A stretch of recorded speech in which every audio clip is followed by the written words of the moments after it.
My name remains Ife West, reaching you live and direct from the heart of Africa. And today I'm here once again with my very, very good friend, the one and only rainmaker Onomister. And we are reaching you live and direct from the heart of Nigeria, Abuja. And today we have many topics we're going to cover about African spirituality. As you know, this is a place for separating facts from the fiction, the science, from the superstitions, and the concepts from the misconceptions about African spirituality.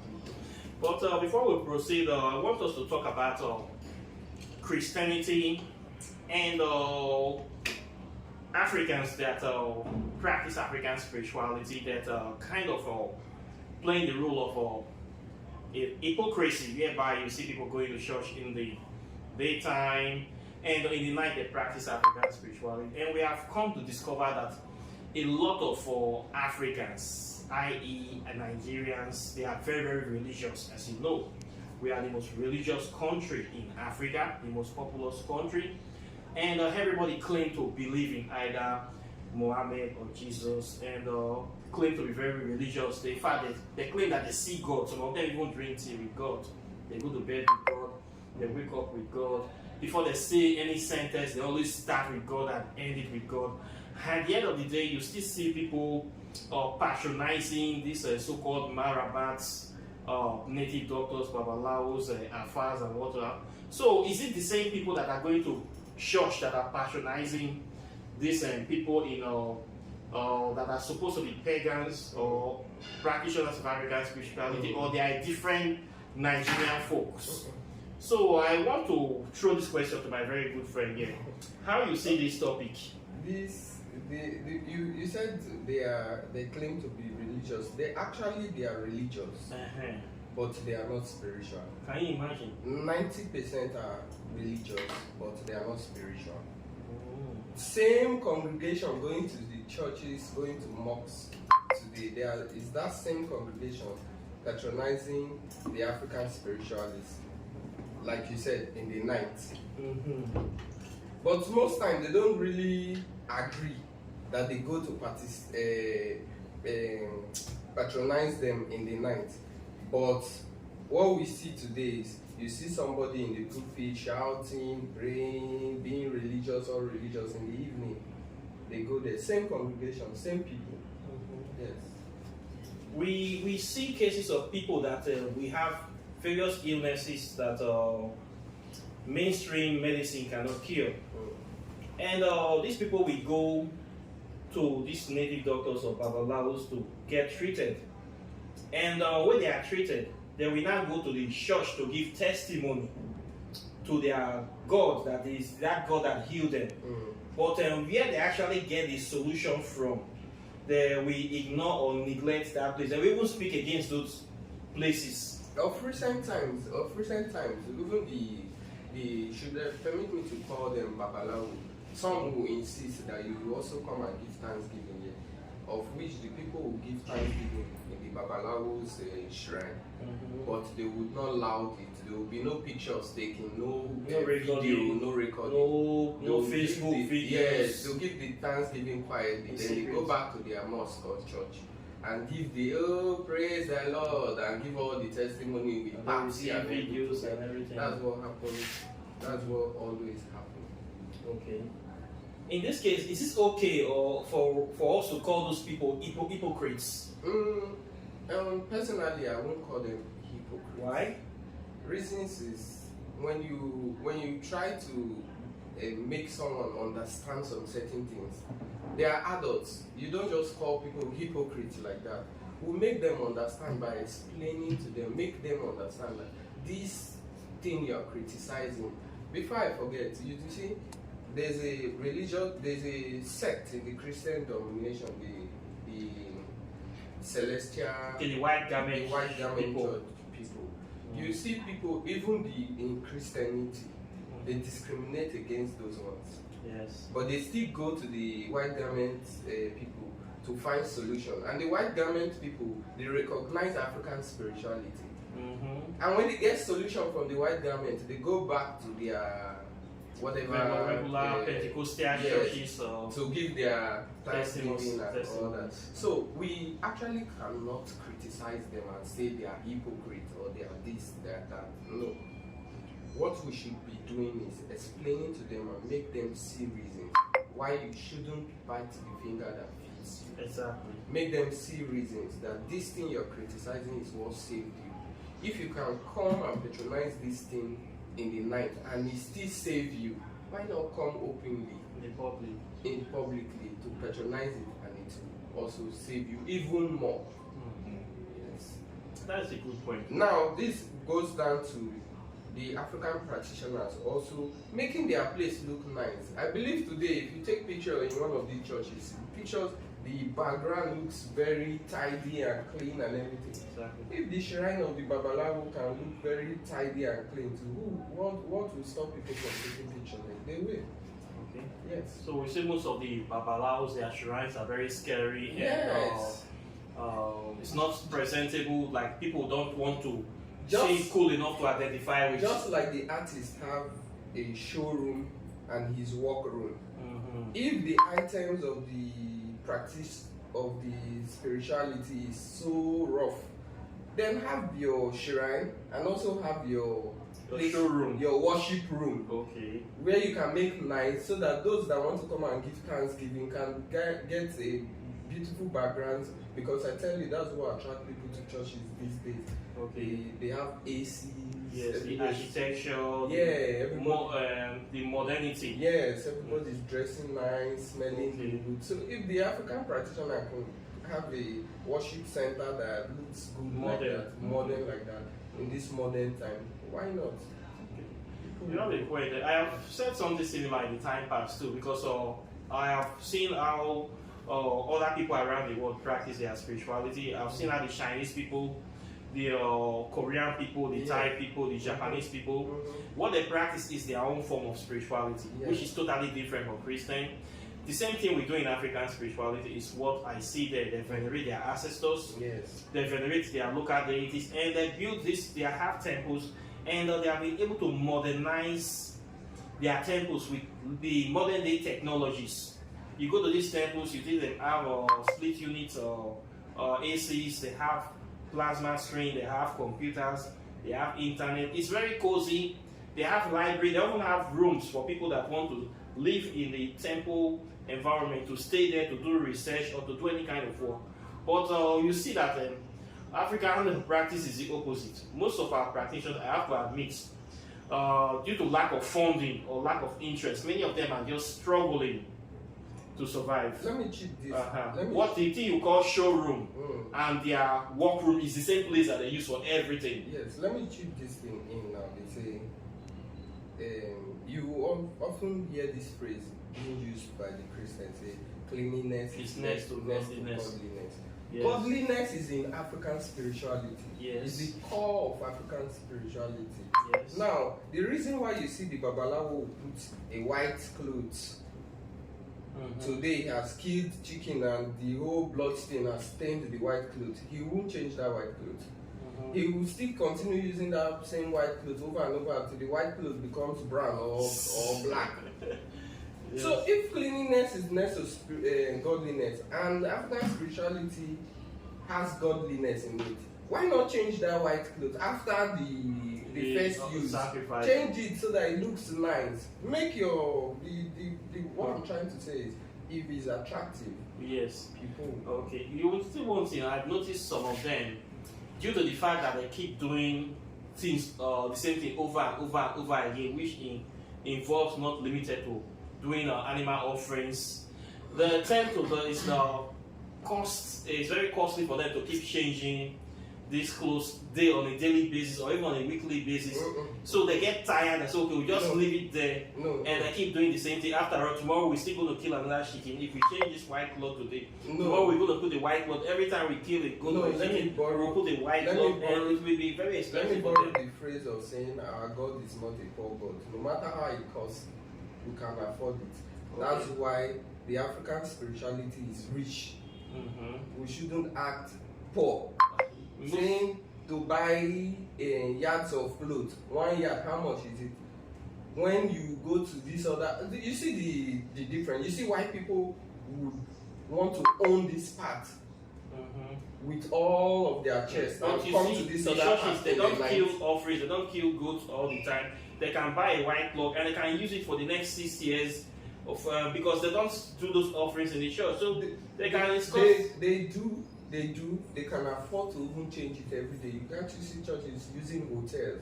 Yes. That they pay every Sunday. Can't you see they peg their jets in the different airports across the world? They pay these are very big churches for pegging the jets. Yes. And so you mean the African spiritual practitioner cannot afford those things? If he cannot afford those things, that means the gods have not been answering his prayer. This is a modern world. We're in 2025.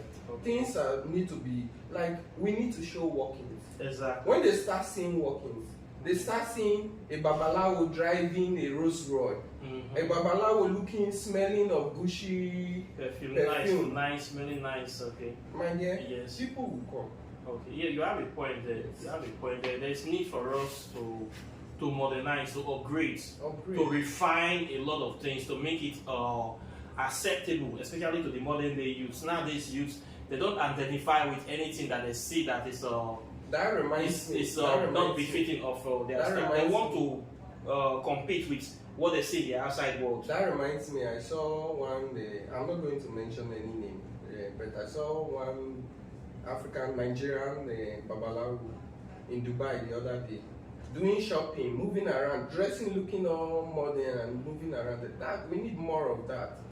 You understand? We shouldn't think that when you want to see babalawo, you must go into the forest. I saw him in Dubai doing shopping. I greeted him. You were happy? He greeted me too. We're happy. Were you shocked to see him there? I was surprised, I won't lie. That a babalawo can travel abroad. Yes, to Dubai. To Dubai. Okay. That is nice. But most of the ones that we know in the nether regions, they don't care to travel. They don't like to leave their locality. I know most of them are suffering from a kind of a semi-illiteracy to You see the one we saw at this place, central area. You see how well educated he is. Yes, yes. It's well traveled. You know, if someone like that is talking to you, you want to listen. Exactly. Because he's showing workings. Exactly. Workings needs to be shown. You have a point there. Okay, so by them coming out, identifying that they are updated with modern day realities and actually living a life that people want to emulate, it will make other people want to identify with them, want to associate with them. We're even going far. If you, even you personally now, yes, I believe there's no young boy you tell, come follow me, do what I'm doing, that won't want to follow you because they are seeing your life, seeing how you're showing workings. So if we have so many mentors like that, that will propagate this thing and push it forward, people will start listening. People won't start coming in the night because they will be proud to say, to identify. This is one thing I see. The way what you're saying is true. When you present yourself in a way that is very open and down to earth, and you are in tune with modern day realities, people want to identify with you. I see this, and I try to say similar things to some of other practitioners that I see that their methods or methodology is still trapped in the, let's say, 100, 200 years ago mentality, but most of them do not get it. Many of them are tied into tradition. This is the way my father's father did it. This is the way it is supposed to be done. Many of them don't even believe in coming on internet to talk about African spirituality. They think that it is wrong. They will tell you that if they show their shrine or they show festivity, your camera is going to blow, that the phone is going to blow. I told one the other day that anytime I go to this, I always record. I have recorded a lot of my spiritual or ceremonies and practices. My phone has never blown. No. They will say your phone will blow. Your phone will blow if you record this thing. So I will ask them for permission. Can I record? They say record. I record. Since I have been recording all my spiritual practice, my phone has never had any issue. Now you see why I said you should have your workroom and then your worship center, just like the showroom and the workroom. If you know the whatever you're practicing is going to blow people's camera, have your workroom, keep it in your workroom. Do your celebration in this other room that is all flashy and and Yes. presenting. Mm-hmm. You understand? Yeah, that is one point too. So I hope that most of them will get this. Then, lastly, Okay. these people that claim they know how to do African practitioner or African spirituality and all that, people don't want to come around because they believe those people have shown to the world that it involves human sacrifice. Mm-hmm. Those are the negative people. That is not African spirituality. Yes. Human sacrifice. Today, anybody here, Africa, oh, they are the ones killing people, Yes. doing rituals. Ritualists. Those are the pagans. Permit me to use the word. Those are the pagans in African spirituality. Yeah. These people that do this kind of things, human sacrifices, they are being showcased by Nollywood. I think there's a deliberate agenda by some Christian fractions due to the money that Christianity is generating from like Nigeria, the billions of dollars that is going out to the final of Christianity, money being going out to the people that created this religion, especially to Europe. There is need for them to destroy African spirituality. So they keep bringing out movies of human sacrifices and that African spirituality is all about doing evil to people, destroying lives of people, ritualists, organ harvesting. Yes. All these things are lies. In Africa, mainstream African spirituality, this is not it. Those people, I say, they practice wickedness. That is not African spirituality. And most of these people, many of them are working for these Europeans that are into organ trafficking. They kill people, harvest their organs, and they say they use the person for ritual. But we all know that there is this serious black market for African organs. Yes. Whereby these people, most of them, they are doctors working with evil people. They kidnap people, take their organs, and then they sell it.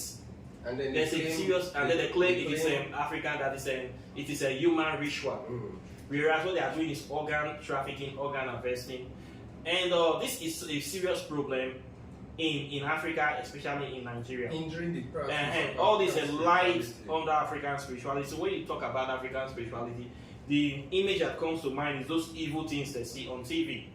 Whereas the same people that is pushing that Christianity is all pure, all good, when we study the history of Christianity, we see that the colonizers came as missionaries that are actually mercenaries to infiltrate Africa, steal our artifacts, steal our natural resources, steal our people, and use them as slaves. And they are still stealing from us today. At the same time, they still bring out their image as the white Caucasian is the image of God, Jesus Christ, and you have to worship them as your God and as your Savior.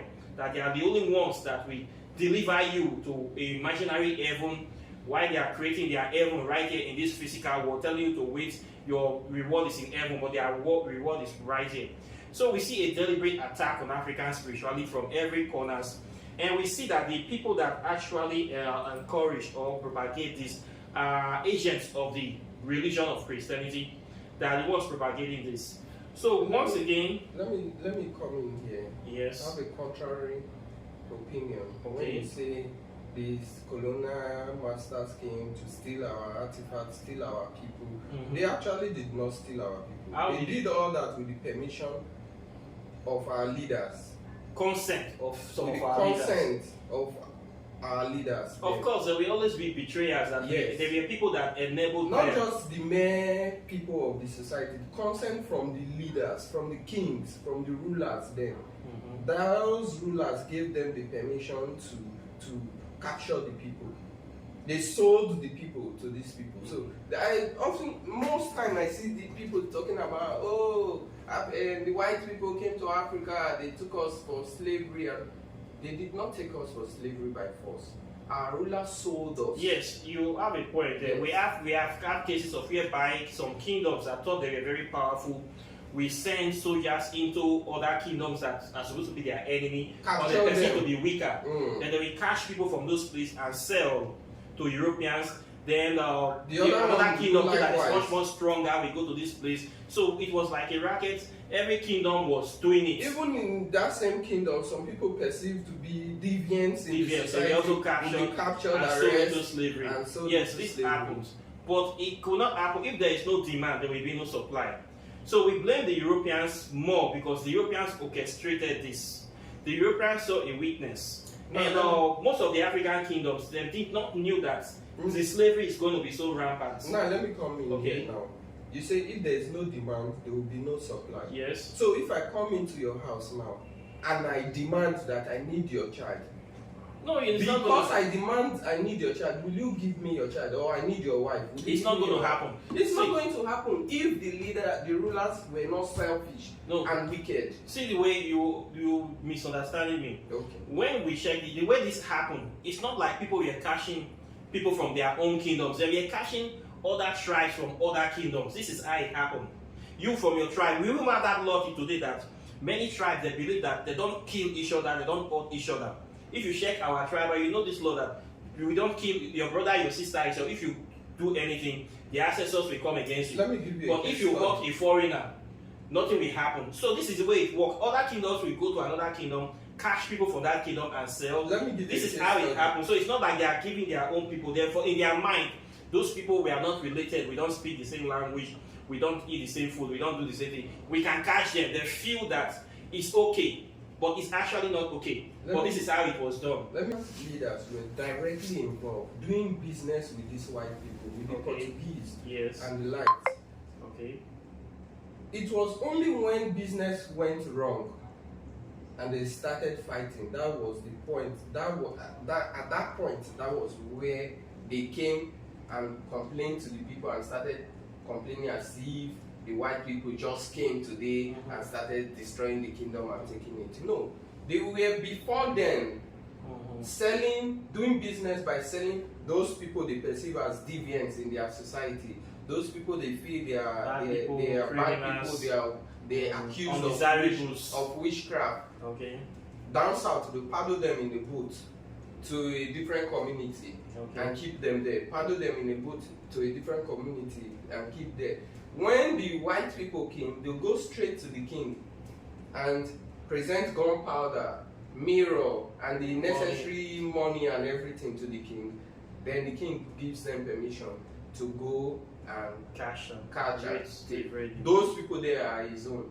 So they go, they carry and go. At the point where they no longer give the supply as demanded, as paid for by the white people, that's where conflict of interest came in and they started fighting. Okay, but you are also aware that there are also cases whereby previous kings or leaders that were selling people into slavery decide to have a change of acts, and they say that no, we don't want to sell our people anymore. And the white people say you must sell to us whether you like it or not. If you don't sell to us, we are capturing you. We came here for something. Okay, at this point, they did not just change their mind and say they don't want to sell to the people, to the white people anymore. They collected the gift presented by the white people, collected the money paid by the white people, and then you're changing your mind. That's business gone wrong. That's where the conflict of interest started, and then they started fighting. So you, in your own case, you don't blame the white people for anything that happened. My opinion, and I can prove anywhere, I don't blame the white people. They came, they sold their greed, and then the greedy leaders bought in, and that's what cost. But the general knowledge is that the white people came to Africa to colonize Africa. They colonized us. No, people always say that. You know why a lot of people say that. But the history before the history, they failed to talk about it. Yes, there's a method to this. Now, let me tell you, that well that the black people will drink from and then they forget their past before they enter the slave ship and go. Is it the white people that put the spell in? No, it's not the white people that put that spell. Not the white people, the leaders. They came together and cast the spell on that this thing. When business went wrong now, they started complaining and shouting, and then the people, innocent people, followed them. And say, yes, we blame the white people for everything. Yes, and it has been like that. Yes, you have a point there. I read a brief history of West Africa, how the slave trade started. I have seen how some leaders were involved in it. We even trace to families. Sorry to cut you. And the funny thing is that it is still happening today. Thank you. Fast forward, look at our presidents.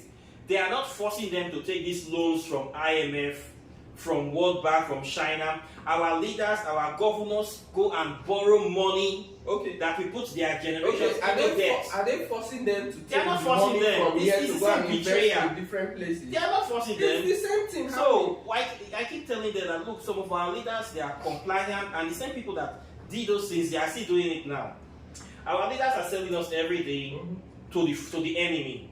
And yet we are still blaming things that happened 300 years ago on the white. No, it's not just the white people. No. Some Africans are involved. But you know this mentality of not accepting blame for your action, not accepting blame. No. We have this mentality to blame other people for our Let's problems. be specific. Let's be specific. Yes. Not some people were involved. The leaders of that Majority, but there are some leaders that stood their ground. Just as we see some good leaders in Africa now that are standing their ground. Not every African leader were involved in that slave. Yes, very few. Exactly. We are not Very involved. few. Very few. Like they say, majority win the votes. Even right now, we see African leaders selling themselves into slavery. Should I mention names? No, don't. Let's use Nigeria as a case study. Like we mentioned. Look at Cameroonian president for what is his name again? Pobia. That man has been on a president since before I was born. Can we say that man is not an example of a leader that is selling his people into slavery?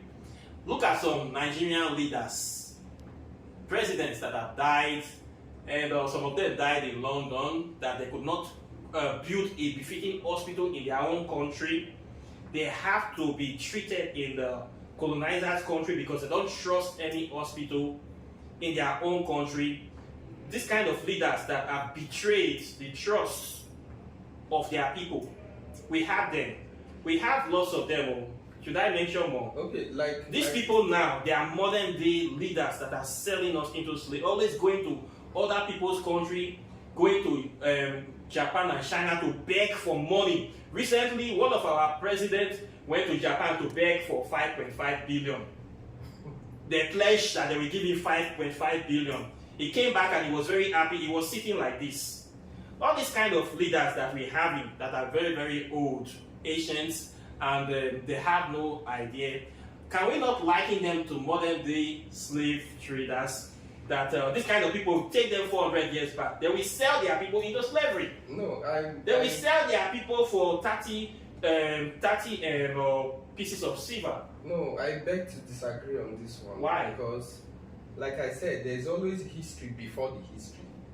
History repeats itself. There's a covert side to every story. Really? Yes. Until we demystify or find out that covert side, the reasons for these things, we cannot really say it publicly out. Okay, let me put the point. Cannot point let me take it to you. If you, let's say you happen to find yourself as the president of Nigeria, do you think you will think of borrowing money for any project in Nigeria? Don't Nigeria have enough natural resources and people? Why do we need to be begging money from foreigners to maintain our budgets? Well, does it make sense? Well, personally, you are asking me to give my personal opinion. Yes, your personal opinion. My personal opinion. Until we get there, we really cannot say it. The reason why I said this is because we've seen some leaders, which I'm not going to mention any names, but I'm just going to state the characteristic.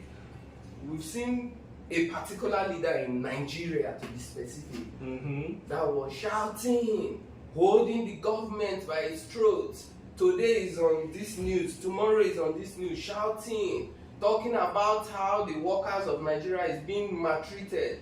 And when that same leader got to the seat of power, became a stakeholder in the state, became a national figure, we all know what happened at the end of the day. It was worse than the people he was trying to hold accountable. We all saw how he started doing exactly or even worse than what he was preaching against. Exactly. So until we get there, we really cannot. No, but let's see the covert side of why they are behaving. Let's take this back 400 years ago. Those leaders that we are saying were responsible in selling Africans into slavery, will you justify their actions? Okay. The reason why I would not justify their actions because, for example, I'll give you an example. Like I was trying to tell someone now that if I give you an option of bring any car go and steal any car or whatever way you can get that car, bring it to me, I'll buy it for 10 million.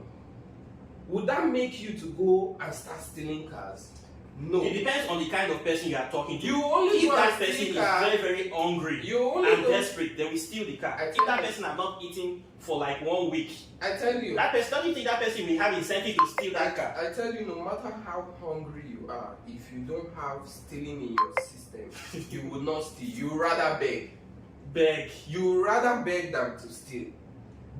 No matter how hungry so a lion you justify our leaders no begging other other leaders money. No matter how hungry a lion is, a lion cannot eat grass. Ah. He would rather eat any dead animal he sees than to eat grass. We all know lion eats live animal. He kills his prey and eat. But no, if there is no prey to eat, to kill and eat, a lion would rather eat any dead animal he sees than to eat grass. So what you are saying is begging is better than stealing. What I'm saying in a nutshell is, if those leaders were not greedy, personally greedy, and they source people that came to sell greed to them, they wouldn't have started selling their people to the white people for slavery. Okay. They were personally greedy. Okay, see this issue now. Africa has always been rich and wealthy. Okay, if you compare the wealth we have then and we have now, we have a lot of gold, precious stones, natural resources, food, everything. Africa is still a Garden of Eden. The leaders back then do not really need to go into selling other people for money or for anything, right? For anything that the white people will give, but most of them were enticed by the strange things that they were enticed, they were seduced with the gift items, they were seeing things that they have not seen before, and they say, okay, these goods they are worth having. We'll find a way. These people want people. There are some bad people. Maybe they have a community, another kingdom that they are not in good alignment with. We say, okay, we can sell some of these people for some of these goods, and then they go into the slave trade and they start selling for whatever reason, just to acquire European goods. Now we are all saying those were bad. What they did was bad. It ended with over 200 million Africans dying, the slave ships, the suffering and torture people undergoing in America, all those evil things that happened to the so-called black Americans, the Puerto Ricans, the ATM. You know the whole story now. If we can forgive these our present leaders for taking loans and selling the future Africans on the continent into slavery, then we should also justify forgiving those people back then in that slavery time for selling people into slavery. Because what I see now is that it is the same thing that is happening. Back then, people were captured physically, they were taken hostage, they were transported against their will to to plantations in America, in Latin America, Brazil. Nowadays, the way they do it, they don't take you from your country. They bring a program called Structural Adjustment Program. They create policies right here in Africa that will make people poor. Then they ask you to take loans with high interest rates, and they impoverish your people. Then they make your people have to pay debts for the next 100 to 200 years. This is a slavery without you. They are enslaving you right here in the continent, making us poor, perpetually poor, lack of infrastructure, poverty, hardship. Now the few people that are here have to fight for limited resources because the last chunk of it is going to Europe. So is it not the same thing? No. I see it as the same thing, but different strategy. Yes, different strategy somehow, but you cannot say it's the same. Back then, there were known trade slave, slave traders. Okay. Known all around. Now, I'm trying to tell you before how the slavery started. Before even the people that perpetrated the highest crime during slavery came, the Portuguese were doing business with Africans.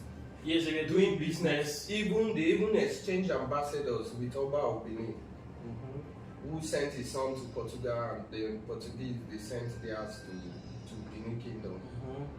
The slave trade was going on nicely. You understand? Not the slave trade, the They trade, were doing the business trade, with the Europe business was going until on. they discovered nicely. the new world, the so-called new. They discovered the American continent. Yes. And they Everything was discovered going that on they need smoothly. people to There work was there. no trade. There were no buying- slaves and all that. Yes. Everybody was They were being buying treated goods and- equally. Mhm.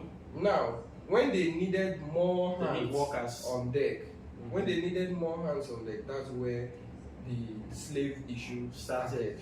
And they didn't come to Africa to capture us. They came to capture. In fact, the first slave ship landed in Sierra Leone. We have record of that slave ship. They did not And come. it was named the good ship Jesus. Yes. And it was came, named and the Jesus. people there, they were deceived. Now, if you listen to me, Yes, you that story understand. was very clear. The guy came and he was a missionary. He deceived them in the name of Jesus that he's going to take them to a better place if they accept Jesus. About 400 and something people went into the ship. They didn't know that they were being taken to into slavery. Now, just they were deceived. if you listen to me, you understand. These Okay. people, they came with what I call the 3 B's. They came with business. They came with the Bible, and they also came with Bombs, bullets. You understand? So when they came with business, they mingled Business it is not with their war. Bible, telling us when business started going somehow, they added the Bible. That's the Christianity, telling me that all these things are vanity, upon vanity. You don't You need have them. your riches in heaven. So look these things as common. Why they pack it and take them Yes. for Take it away. yes, cocoa and the rest and everything, even the palm fruits and the rest, they were taking them out to their places to build their nation. Okay. Now, why some Africans has already been marginalized, already been oppressed here in Africa, started seeing the new introduction of the Bible to them as like A freedom. For Yes. liberation. They started buying into the ideas and following them. They started using them for work To infiltrate, to load and the corrupt. ships, and it got to a time when business was going so big, they needed more hands. They went to the leaders, please, we need more workers. The leaders say, okay, take my prisoners. Like we also do today, they use prisoners for labor. Yes. Take my prisoners. When the prisoners were no Not longer enough. enough, they started capturing those deviants in the society. The leaders, so not the white people, capturing those deviants in the society, add them to the prisoners. Go and work. Go and follow them to work. And the workers, you get the ones that will load the ship, the ones that will offload the ship there.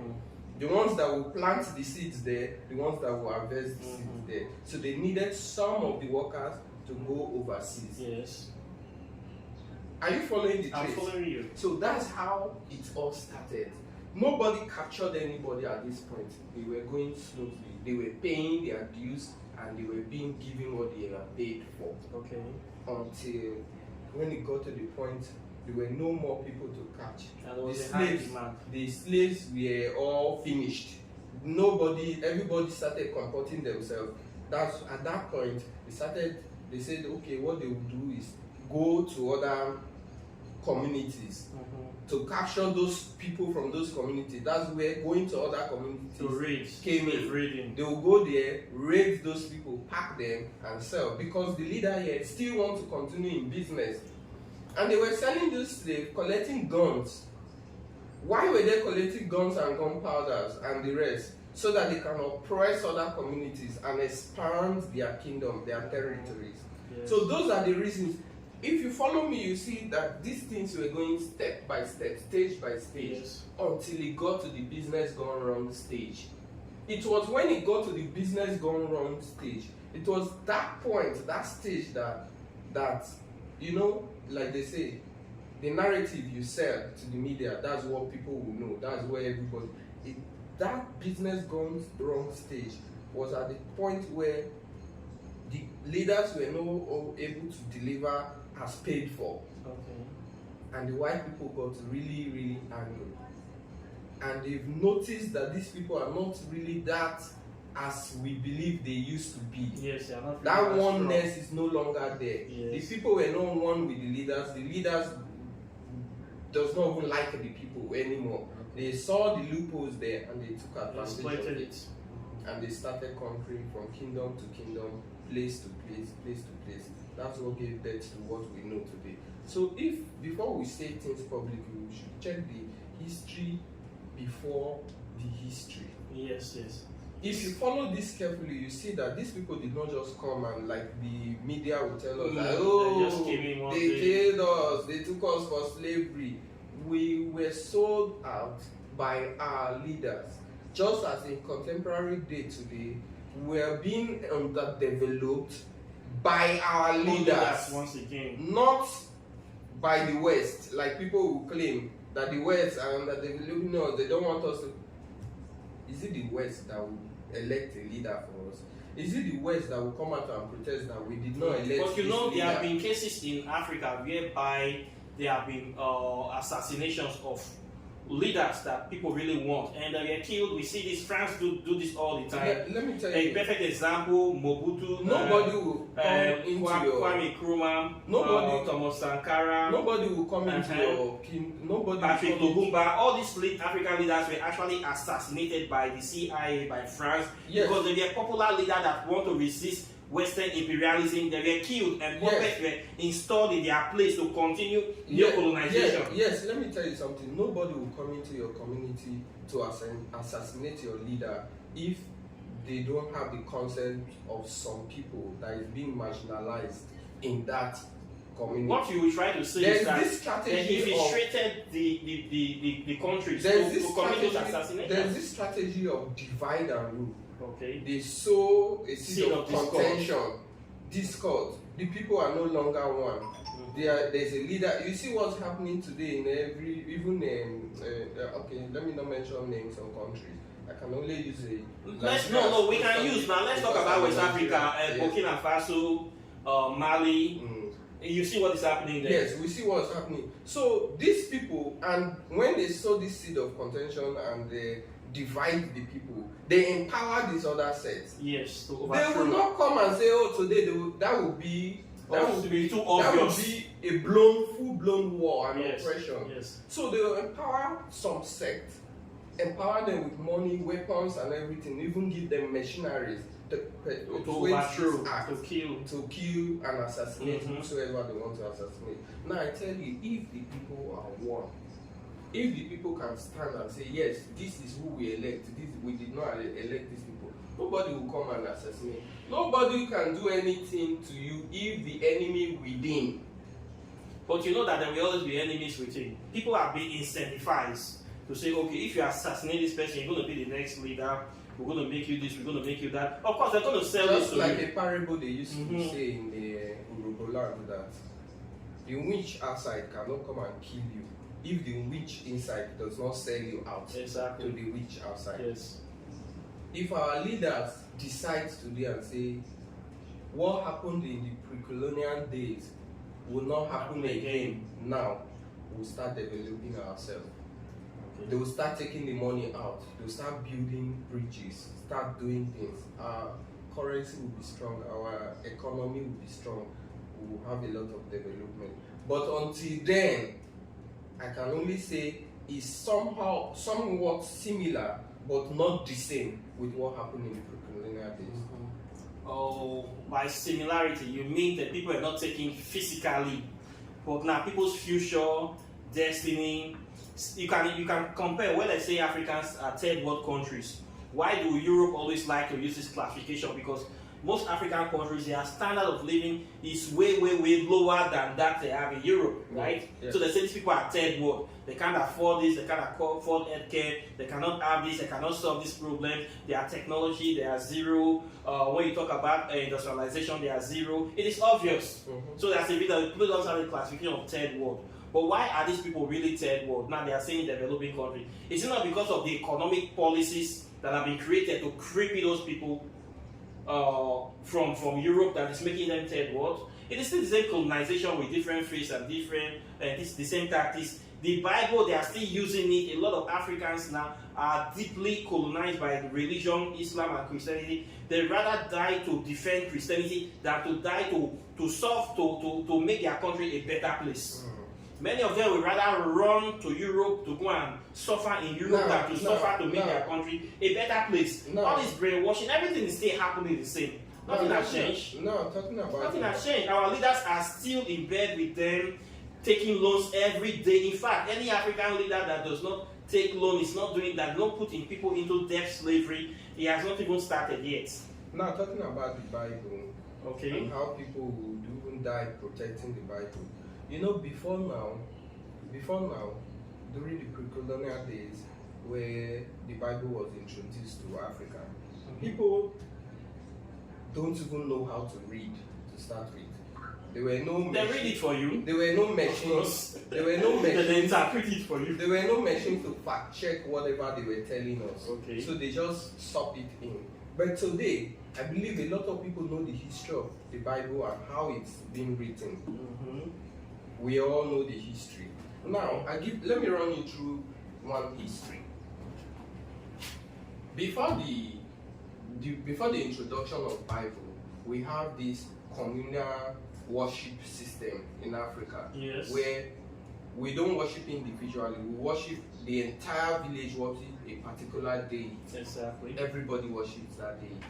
Before the pre-colonial people came. Before then, there were also people that decide now that they've gotten a particular revelation from a particular deity that is also known to the deity, that is foreign to the deity that the community worship. Yes. They decide to worship that deity. Remember now, there's now being sects springing up. Yes, a new sect, a new belief system. Yeah, some people believe in that. And the reason why that happened is because some people is being marginalized. Some people, they born them innocent. But because their parents were slaves, they cannot be freeborn. Okay. They will be termed as slaves.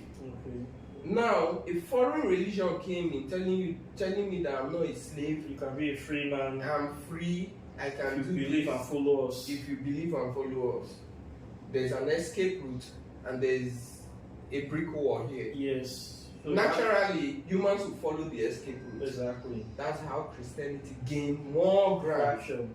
Those people that we say they are from caste system, Osu, caste system, and the rest, that's how Christianity naturally gained more ground. Yes. The second set of people that believe in a foreign deity that came and that they started worshipping and all that, saw that the main deity and the community has not even accepted them from the beginning before. Yes. But these other people accept them and is even preferring solution to join them, because once you are cast out, you are cast out forever. Yes, for life. But now these people can also assimilate them into their and make system. them equals. This other religion became paramount. Yes. Gained more ground than this other one. So that's how it started. And remember, like I said earlier, whatsoever a people or group of people practice over time, it becomes the tradition. Yes. Currently now in Africa, Christianity has become like a tradition. Yes. In Nigeria, to be specific, if you're born down south or even in the east and some part of the west, automatically you are a Christian. Even if you're not going to church, you are a Christian. Yes, you are assumed. Today, if you are born in the north, automatically you are a Muslim. You are a Muslim. It is now our tradition now. National recognize Christianity and or Islam. We don't even recognize African spirituality. Nothing like African spirituality. What a shame. So you see, these things, that's why I always tell you that until we know the history before the history, we cannot really point finger at a specific thing and say, this is so. This. Whatsoever we say is allegedly or assumption. They say history are written by the victors. Yes. Okay. So we need to dig deep to find out what really happened. Yes. So based on what you have said now, that Christianity and Islam is now our tradition in Africa, i.e. Nigeria. Yes. Do you think there is still any hope for the future rise of African spirituality? Yes. Yes. How can that this brings us back to what I was saying before. We need to show workings. We need to prove to the people that this particular way is our way of life. This is how we were before the infiltration, before whatsoever we think we are practicing today. This has been. So how do we do that? It's by showing the people that there is love here, there's remedy here, there's solution here, hope here. If we fail to show that, and remember, we're in the modern world, people no longer run around in the bush looking for chicken up and down. People now fly private jets. People now drive in luxurious cars. So we will not convince people by showing them that we can outrun the leopard in the bush. Instead, we show people working that our God is working by showing them that we can afford whatsoever you are looking for. And we can use modern technology, we can adapt to this modern day reality and still be relevant. You have a broken bone today. You see that the orthodox medicine is so expensive. We take you into the traditional way. We heal you perfectly fine. Tomorrow, if you see someone that has a broken bone, you still bring the person to the African practitioner to be healed. So if we develop our medicine, develop our style of worship, develop our lifestyle, people will come in. Yes. Okay. So those are the things that attract people, and those are the things that repel people away from the practice. So until then, there is hope. Yes, it's not dead and gone, but we must develop these things I said. Our practice, our medical practice, our lifestyle, our practice of our religion. Yes. Okay, you have a solid point there. I also have been thinking along this line. Adapting modern day. We talked about this in the last, adapting into modern day realities. Yes. This is also in conformity with what we talked about in that video. And I want us to touch a little bit about a reason you said that why some African practitioners cannot afford certain things that due to this their shrine is very dirty. I also discovered that some African practitioners, they are not so interested in money, like materialistic, like some of them not interested in making money out of it. They just believe that the spirit is working through them, and when you come to them for to solve a problem, they just do what they can by getting instruction from the spirit. So for them, it's like it comes naturally, so they don't see the need for them to be asking people for money. They expect that when they work for you, you should give them anything that comes to your mind. But as a result of this, most people abuse this practice. People, instead of them giving them good value for the services, people just give them peanuts. And some of these practitioners, they cannot even tell you, give me so amount, because they are afraid that the spirit will get upset. Or it is not in their person to even ask for money. So anything people give them, they manage it, they take it. As a result of that, they leave the place the way it is. As far as the spirit is coming through for them, they don't really care about the environment and how the environment looks. As a result of this, it makes them poor, because most times they find out they are working for free, they're working for charity, they don't get any financial benefit because they are afraid to ask people for money, or people just give them anything they like. So it's like they have talents, they have power, but they are still beggars. That's why the practitioners like you will preach to the people and tell the people to be generous. Whenever you get help from any African practitioner, be generous to that person. Be generous to that deity or to whosoever that professes the solution to you. When they know that, okay, this is becoming something new or something good, they naturally will be generous towards you. They will want to take care of their place of worship. I beg to differ, because I've had experience. Let me tell you about when I started my practice, this spiritual work. I came online. I was like this. My dream, my passion was to help people, to reach out to people. I find out that people was not reciprocating. When people call me up for solutions, I give them the solutions. Many of them don't give me anything. They just go like that. Sometimes I find myself even using my own money to work for people. And these people, they get solutions, they don't come to me. I find out that people will call me, I'll be on the phone for 4 hours talking with just one person. At the end of the day, I get nothing.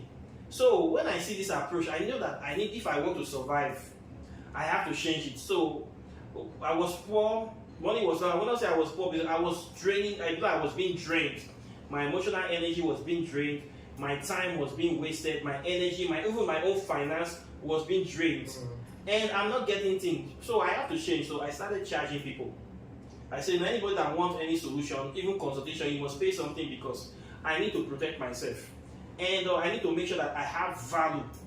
When I change my approach, that is why I start seeing benefits. Okay, now let me tell you something. But a lot of them have not had this idea yet. And when I started it, guess what? I got a lot of opposition from people telling, how dare you charge money? You are supposed to be doing this for free. It's a spiritual thing. You don't need money for spirituality. Yeah. You don't do. I tell them that you are all wrong. You are crazy. So as a spiritual person, I'm not going to eat. I'm not going to have time for myself. I will not have a good life. I tell them to go to hell. A lot of people insulted me, and I stick to my principles. Remember, this is how I was able to overcome that issue. But many spiritualists, they have not been able to stick to their principles. remember when I said, as an African practitioner, you should have your. I gave the example with the artist that has his lab and his showroom. When you have your lab and your showroom, now the showroom needs to be clean and tidy. I'll give you an example. I know of an Igbe, because today when people talk about African spirituality and practice, they refer to Igbe, which is actually not anyway. Somehow it is, but it's not. I know of Igbe that if you enter the Igbe parlor, like where they worship, you said, you will know that these people are trying.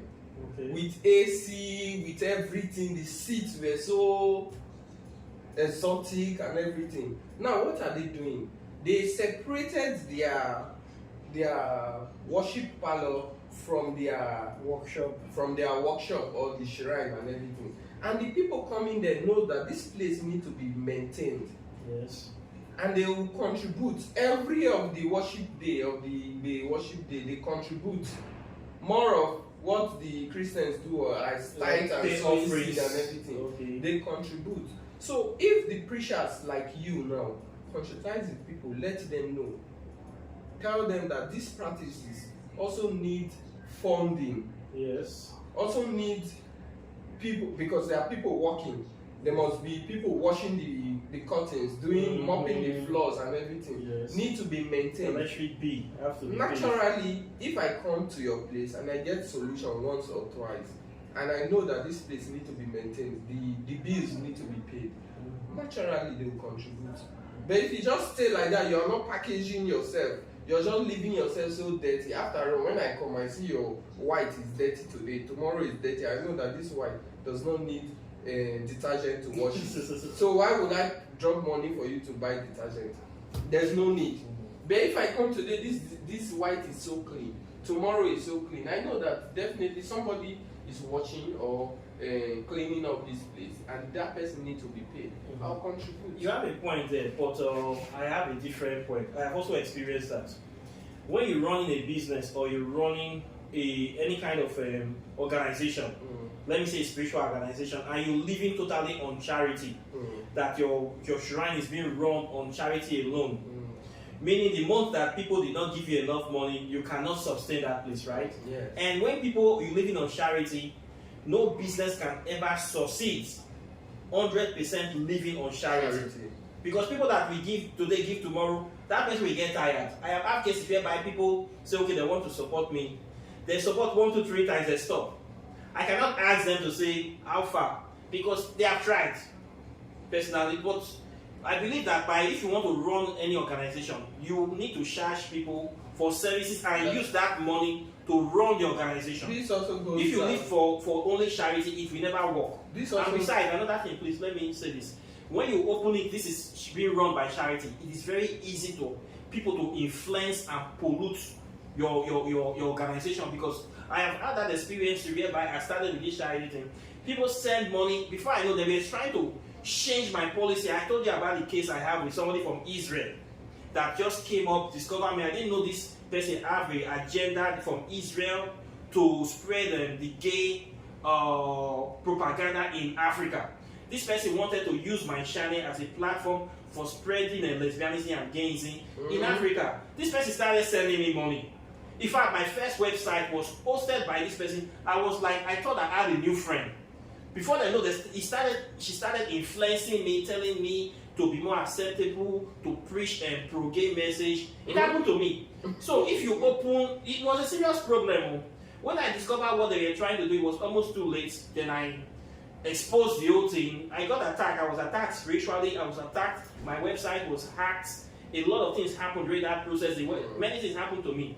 So it is very dangerous to run, especially a spiritual organization, on charity, because people that want to send money, they can easily influence you by telling you to change your message, and if you don't change the message, they cut you from you. Gayism is not in our DNA. It's not in our culture. Africans. So this person was from Israel. All the records are there. Try to change money. So this is how they pollute people, how they influence people. So my approach is that I charge for my services. The money I get from my book sale, from my product sale, anything I get, I use it plus my own income. I use it to run my organization so that I don't get influenced by anybody that say, okay, you want to sell me money, so therefore I should now promote what is not African spirituality. I will now start saying what is not good, and I will start deceiving. When somebody approach me from America that they are going to give me some thousands of dollars if I change my message, that they are going to be funding me. Serious issue. Change your message to not talking the truth about African spirituality, be focusing on peripheral aspects that will not impact my people. They discover that, or the former feel that my channel is too hard there, talking the truth, awakening people, or they feel that I am against what they want. They want me to soft pedal on my message and to be focusing on things that does not matter. And they promise me a very large sum of money to do this. So it's very dangerous to say people should only donate. If you do that, it's easy for anybody with a bag of cash to influence you, to corrupt your message, and to just destroy your practice. Now this goes down to telling us that as African practitioners, you should be up and doing you must be up and doing in whatsoever you're doing. Yes. You should be with your practice, with the support of the gods. You are supposed to be on top. Exactly. Come out.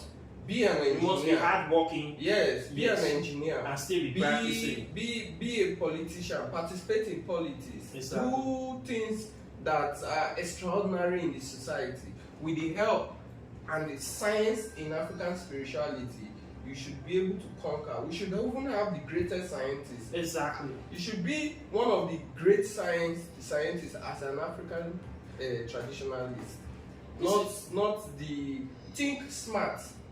This modern day, open your mind and think smart. Produce things that ordinarily wow people. Because with the help of the deity, you can have some divine knowledge and divine ability to do some extraordinary things. Yes. And those things, if you excel in your doings and your business or whatsoever you're doing, it goes down to say that you can actually fund your practice, your religion, or whatsoever you believe in. Exactly. So I totally agree with you. This is what we should be doing. All these approaches, what will help your practice. You have to protect yourself. You have to be financially solvent, and your message have to be protected. And you have to adapt to modern day things that happen, the trend, modern day realities. You must be ahead of the times, and you must use modern day technology. All these things will help to show our practice in a positive light, and to let people see that yes, you can identify with African spirituality. This is what it connotes, this is what it entails. It is not backward, it has solutions, and it can help you, and this is what you need to be doing as an African youth or a modern day African person. Yes. Okay. And one way to know that it's not backward is for the practitioners to show working. Yes. To think smart, use it positively. Exactly. That will prove to the people that this thing is not backward. Exactly. If you can profess solution to modern day problems, they will know that it's not backward. So this is what we should do. So I hope that our viewers and future practitioners will take the initiative, my fellow practitioners. If we can be able to approach it like this, we can be able to get most of our youths to be interested in the subject, and we can be able to come out in the open to let people see what is really entailed, so that those other ignorant people out there that are saying all these things, they will be ashamed, and the evil people that are doing all those evil things in the name of African spirituality, that we have nowhere to hide. So this is one thing, enlightenment, illuminating the subject is what will take us to where we are going. So with that, I thank you very much for watching. It's a very wonderful section. Please, questions and comments are welcome. Like and share this video. Continue to keep the faith. And please watch out for my new book that I'll be launching very soon, which is on plasma physics and on African spirituality, the fourth state of matter. This book is a very, very important milestone in the advancement of the knowledge of African spirituality. I have talked about this book. It is now out. You can order your copy, and I'll be doing the launching very, very soon. So I thank you very much for watching. If you want to learn or practice African spirituality, this is a place to be. Follow this channel on YouTube. Like and share the video, subscribe to the channel, and I want to thank you very much for joining me on this video. You have any word for the people? Thank you for having me. Where they can reach you, if you have anything that you would like to tell them? Okay. Well, they can reach me on my mail, Onomister@gmail.com. Okay. And they also contact Efe West. If you can contact Efe West, you contact me, or you can mail me on onomister@gmail.com. Okay, that's very great. I'm happy. And I'm so delighted that you are one of those few people that have been able to adapt your practice to modern day reality. And for that, I'm very, very grateful and delighted. And I feel that you have a lot of knowledge that you also have to offer. We'll be doing these videos from time to time when I have issues, pressing questions or issues that need to be talked about. Yes. We need to do more of this series. Yes. So I thank you very much for coming, and it's a pleasure. Thank you for having me. Okay, take care and bye. Peace. Peace.